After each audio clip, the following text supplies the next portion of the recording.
दिन 27 फरवरी 2002। जगह अरब सागर के किनारे बसे गुजरात के पंचमहल जिले में गोधरा रेलवे स्टेशन पर एक ट्रेन आकर रुकती है। इस ट्रेन का नाम साबरमती एक्सप्रेस। ये ट्रेन उत्तर प्रदेश के अयोध्या से चलकर अहमदाबाद की तरफ चली आ रही थी। यह घटना दिल दहला देने वाली थी, जो गुजरात के इतिहास में एक गहरे निशान की तरह आज भी याद की जाती है। साबरमती एक्सप्रेस, जिसमें अधिकतर कार सेवक थे, यह ट्रेन उत्तर प्रदेश के अयोध्या से लौट रही थी। गोधरा स्टेशन पर ट्रेन रुकी। कहा जाता है कि किसी ने ट्रेन की आपातकालीन चेन खींच दी। कुछ खबरों के मुताबिक एक भीड़ ने ट्रेन की कुछ बोगियों पर पत्थरबाजी की और फिर साबरमती एक्सप्रेस की बोगी संख्या S6 में अचानक से आग लग गई। आग इतनी भयंकर थी कि पूरी बोगी जलकर राख हो गई। इस खौफनाक हादसे में कहा जाता है कुल 59 लोग मारे गए, जिनमें अधिकांश हिंदू कार सेवक थे। सुबह का समय था।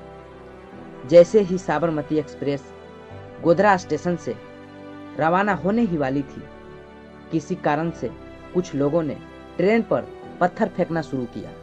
इसके बाद अचानक से S6 बोगी में आग लग गई।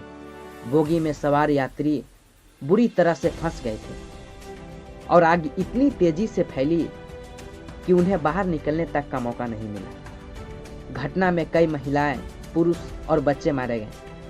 प्रारंभिक जांच में यह सिर्फ विवादास्पद रहा कि आग लगने का कारण क्या था, लेकिन कुछ का मानना था कि आग अंदर से लगी, जबकि अन्य लोगों का मानना था कि आग बाहर से जानबूझकर लगाई गई थी, जिसमें पेट्रोल का भी उपयोग किया गया है। गुजरात सरकार ने एक विशेष जांच आयोग का गठन किया, जिसमें यह बताया गया कि यह पूर्व नियोजित साजिश थी।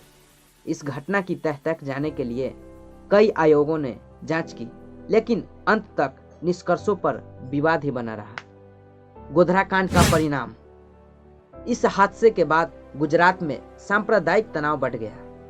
अगले ही दिन राज्य के कई हिस्सों में हिंसा भड़क उठी, जिसने कई हजार लोगों की जान ले ली और लाखों लोग बेघर हो गए। इस हिंसा के दौरान अहमदाबाद में बड़े पैमाने पर हिंसा हुए, जिसमें जान माल का बहुत नुकसान हुआ। यह घटना न केवल गुजरात के लोगों को बल्कि पूरे भारत के समाज और राजनीति पर भी गहरा प्रभाव डाल गई।